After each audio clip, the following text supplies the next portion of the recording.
And I was very fortunate to be born into a very loving family, and they saw a little bit of a talent for music in me. So my dad bought a great big parlor grand, and I was about 6 years old, and my mother knew some music, so she started me out playing. And then as I got better, I started studying with Arthur Mills. He has some hymns in our hymnal. Yeah, I guess I'm not used to this. And so then we went to California for a year. My dad wanted to work in the shipyards. And they had my parlor grand piano shipped out to California. And it was very hard to find a place to live. Both of the parents, they worked, and so I was just 13, but I took it on myself that I rode this bus and streetcar all around until I went to this house one day. And the second floor was vacant and for rent. And so I talked to the people, and normally they will not hold stuff because housing was so short. But I had told them about playing the piano, and so they said, well, we will hold this until you folks get off work. And so they did, and they let us have the place. So my folks had my piano shipped out to California, and I continued practicing and studying at UCLA. Well, then after a year, we came back home, and of course my piano came back with me, and I started studying at Jenkins Music Company and in school. So this was getting me. Then I went to Graceland for a year, and I studied piano up there. Okay, I came after my year there. My father, he just loved organ music, so he talked me into starting organ lessons with Bethel Kanoki, and I imagine a lot of you know the name. And so I think I was really blessed to have the ability to learn to play the organ pretty quickly. And so what I have done with that is I've been fortunate enough to, I didn't have to work full time, so I continued to practice and played for the choir 40 years or something like that, and played for many weddings and church services and funerals. And my hope is, or I felt like I was giving a service, and I hope I've been a blessing to all the people who I have tried to help with my music. Thank you.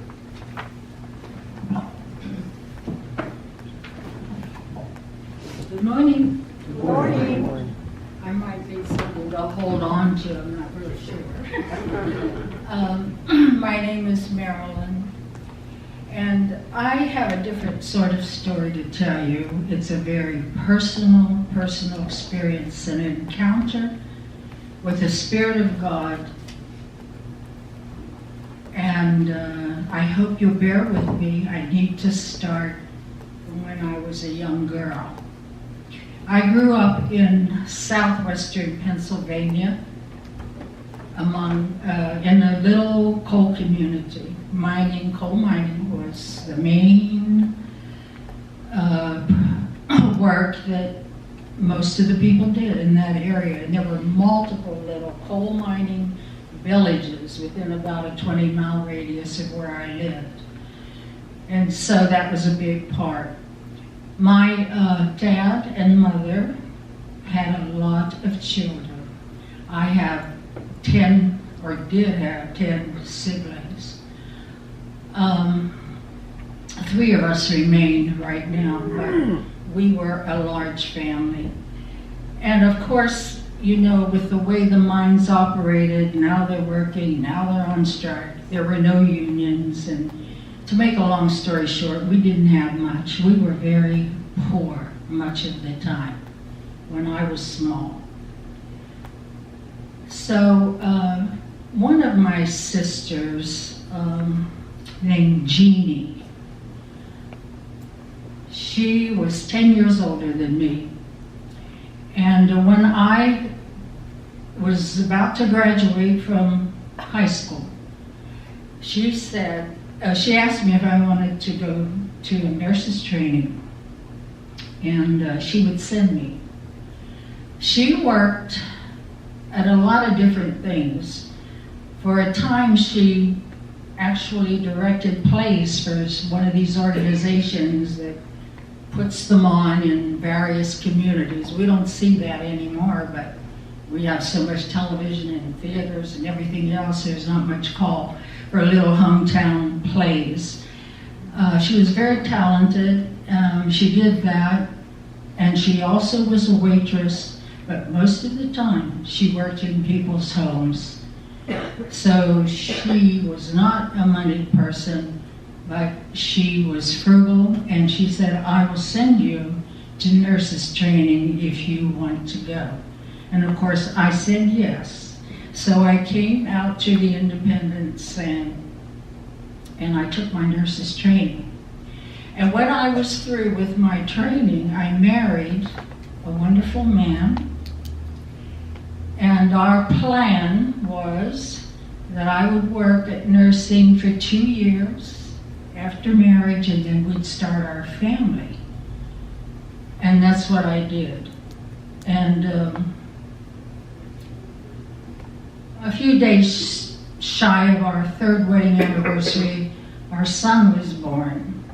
And I stopped working with the idea that I would not work anymore. I was going to be a full-time mommy and wife and whatever else I felt like doing. But first, motherhood and having a good family. And so I did that. And, but a strange thing happened. My son was, I would guess, around 2 years old, and I began to think about my nursing. I didn't want to do it, but there were a number of thoughts. First and foremost was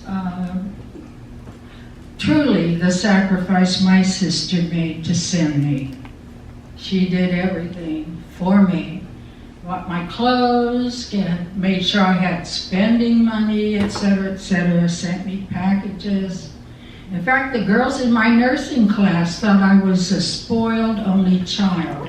Oh, Marilyn has another package, and that's kind of how it went. So they were shocked when I told them how large the family was. But anyway, I began to get that feeling, and I thought of her and wondered what she'd think if I didn't do it anymore. Did she waste her money? Did I waste my time, etc., etc.? But I didn't pay any attention to any great degree because I did not want to do anything outside the home. I wanted to raise my son. And, but it's a funny thing, those feelings kept coming back to me. And I have to tell you that I did not initiate them. I realize that now. I did not initiate those. You don't initiate feelings of doing something that you know you don't want to do. So as a few months went on, the feeling got stronger and stronger, and I began to be annoyed at even thinking about it. But one day, in particular, I'd had it with these feelings rising up. And I was being uncomfortable, literally, with those urgings. So I decided on that particular day I was going to make a decision. I would either work or I would not. And I remember sitting down and doing nothing while I mulled this over in my mind. And then I got up, and my reasoning was that I would call down to the nursing office at the SAN and ask this lovely lady that taught us in nurses training and then handled a lot of the staffing situations at the SAN if perhaps I could work one day a week. Now, the operating room was my arena that I loved the most. And there was a very nice Norwegian lady named Signy Carlson that supervised it. She was one of these memorable characters, and I could spend time talking about her, but I won't. But she was a memorable character, and I thought, oh, she'll have none of that. Because most of the nurses, believe it or not, that long ago, didn't work when they had families.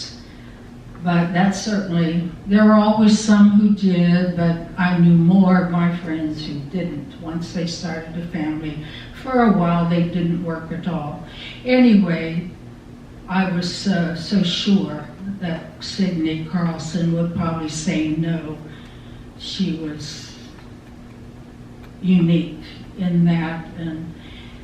But I did. I finally got on the phone and I talked with Shirley, and I said, I wonder if Miss Carlson would allow me to work one day a week on Saturday, because that's when my husband could take care of our son. She said, well, I don't know, but I'll call her right away and ask her. And so you know what happened. It wasn't 5 minutes and the phone rang, and she said, so I said, yes, you can, and you could start Saturday. So there I was. I thought, whoa. One of the things I thought beforehand was that if they said no, that was really going to settle it. And then I knew I was supposed to be a mommy full time. But I started going back on Saturdays, and eventually it worked up to more days a week, but not immediately. Here's what I want to say about that. That nagging feeling was God Himself working in me, because I can't tell you the blessings that came because I didn't give up my nursing profession. And I'm not talking about monetary things, because I'm telling you, even today, there's not much in it for a nurse. Back then, there was even less. But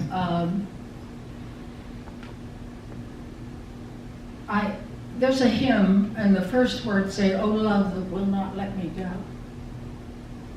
Well, that is God. We may be contrary to certain things and not want to do them. And we can choose to ignore that spirit that keeps working and working and getting so strong. I don't know about you, but I'll bet a lot of you have had experiences where that something in you became so strong you could no longer ignore it. And like me, you probably have also had experiences where you didn't respond in a positive way to something that was urging you to do something good, and you regret it today. I've had those, and I'm sorry to say I have. What I want to bear testimony of is that God never lets us go. And what we call our conscience, that's the Spirit of God. When we are urged to do something good, even if you don't want to do it, it should be prayed about. And then we hope that we make the right choice. I know some of the decisions or the urgings I passed up, I wasn't so fully aware of it. It was taking me a long time to know.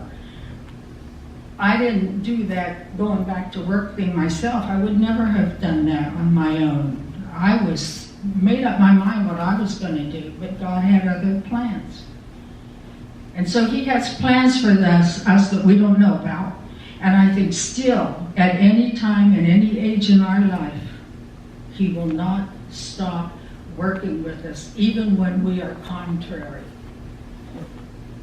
I know that what I have to do to be ready to serve is to be prayerful and to think of others before myself, but mostly to be in touch with God every day, in our thoughts and on our knees, because He will surely bless us. And I can tell you that many people were blessed because I went back to work. And I'm not talking about just the patients I cared for.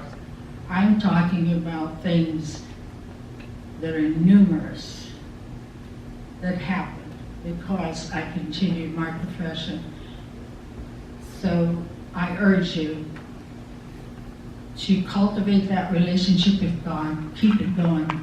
And I see these young people here, their life ahead of them, their professions. You'll be okay if you stay in touch with God and listen to that still small voice, we call it, that urges us to do good things. Thank you.